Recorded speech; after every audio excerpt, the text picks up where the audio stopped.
नमस्कार दोस्तों, जय श्री राम, जय श्री बागेश्वर धाम सरकार, जय माता दी दोस्तों, जय श्री राम।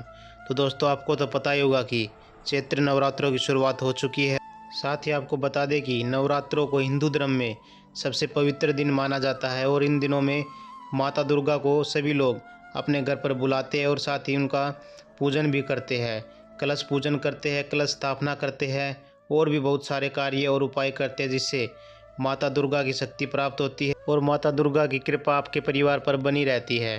तो ऐसे में दोस्तों बागेश्वर धाम सरकार की कथा चल रही थी और एक महिला ने बागेश्वर धाम सरकार से कथा के बीच में एक प्रश्न किया कि गुरुदेव, अगर नवरात्रों के दिनों में या किसी भी त्यौहार के दिनों में चींटियाँ अगर हमारे घर पर दिख जाती है या कोई बिल बना लेती है या कोई घर बना लेती है या बार बार आती जाती रहती है तो इसके क्या संकेत होता है? क्या ये संकेत बुरे होते हैं या अच्छे होते हैं? तो इस पर बागेश्वर धाम सरकार क्या बताते हैं और चलिए आज की वीडियो में जानते हैं। लेकिन इससे पहले दोस्तों, अगर आपने अभी तक हमारे चैनल ऑलवेज ट्रू फैक्ट को सब्सक्राइब नहीं किया तो प्लीज़ चैनल को सब्सक्राइब कर ले ताकि आगे आने वाली वीडियो भी आप तक पहुंचते रहे और बागेश्वर धाम सरकार और बालाजी महाराज की जय जयकार होती रहे। तो चलिए दोस्तों, गुरुजी यानी पंडित धीरेन्द्र कृष्ण शास्त्री जी उस महिला को क्या उत्तर देते हैं और क्या बताते हैं। अगर आपके घर में भी चींटियाँ त्यौहार के दिनों में या नवरात्रि के दिनों में निकल आती है तो इसके क्या संकेत होते हैं।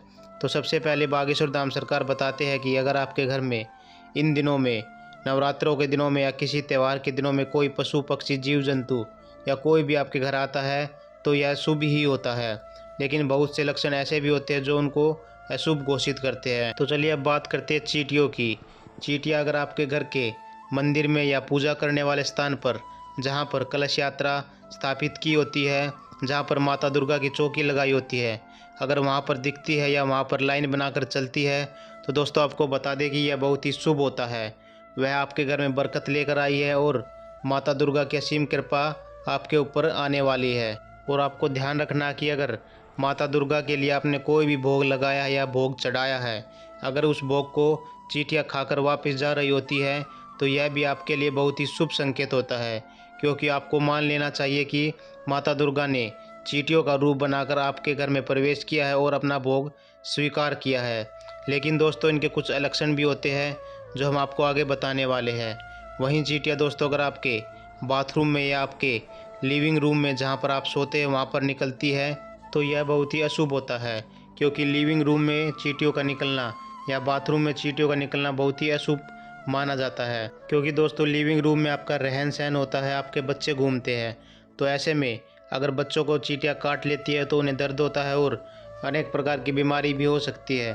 तो दोस्तों आपको ध्यान रखना कि लिविंग रूम में कभी भी चींटियों को स्थान ना दे। साथ ही बाथरूम की सफाई भी अच्छे से करें ताकि किसी भी प्रकार की जीव जंतु या जहरीले कीट कीटाणु बाथरूम में पैदा ना हो सके। तो चलिए दोस्तों अब आगे आप बात करते हैं कि अगर चींटियाँ आपके घर की रसोई में निकलती है तो यह आपके लिए शुभ संकेत होता है या अशुभ होता है। इस पर बागेश्वर धाम सरकार आगे बताते हैं कि अगर आपके घर की रसोई में चींटियाँ दिखती है या निकल आती है तो यह बहुत ही शुभ होता है, क्योंकि बताया जाता है कि चींटियाँ अन्नपूर्णा माता का भी एक रूप होती है। तो रसोई में चींटी निकलना और आपके जहाँ पर आपने दुर्गा माता की चौकी लगाई है वहाँ पर चींटियों का दिखना बहुत ही शुभ माना जाता है। और दोस्तों आपको बता दें कि पुराने धर्म ग्रंथों में और बड़े बुजुर्ग भी कहते आए हैं कि चींटियों को शक्कर और आटा डालना बहुत ही शुभ होता है और इससे बहुत सारे कष्ट भी दूर हो जाते हैं। अगर आपके घर में कोई व्यक्ति लंबी बीमारी से जूझ रहा हो या कोई खतरनाक बीमारी से जूझ रहा है तो प्रतिदिन आपको चींटियों को आटा और शक्कर डालनी होगी। इससे आपके परिवार की सभी बीमारियाँ दूर हो जाती हैं। और साथ ही दोस्तों आपको बता दें कि चींटियों को आटा और शक्कर डालने से घर में अगर कोई क्रैकलेस चलता है तो वह भी समाप्त हो जाता है। और यह भी एक रामबाणी नुस्खा है जो बागेश्वर धाम सरकार ने उस महिला को भरी सभा में बताया।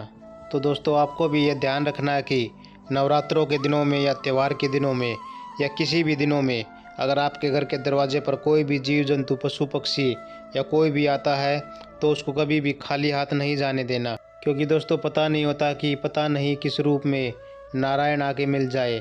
तो यही बात होती है कि पता नहीं किस रूप में भगवान आपके घर आया हो और आपने उसका निरादर कर दिया और आदर न किया हो, तो इससे आपके ऊपर उनकी कृपा हट जाती है और आप परेशानी में आ जाते हैं। तो दोस्तों आपको भी इस बात का ध्यान रखना है कि नवरात्रों में हमेशा पुण्य कमाएं, पाप न कमाए। इससे माता दुर्गा, माता शेरावाली की कृपा आप पर बनी रहती है, साथ ही आपके नवरात्रे भी सफल रहते हैं। तो एक बार जोर से जयकारा लगा दीजिए। जय माता दी, जय शेरावाली माता, जय श्री राम, जय श्री बागेश्वर धाम सरकार।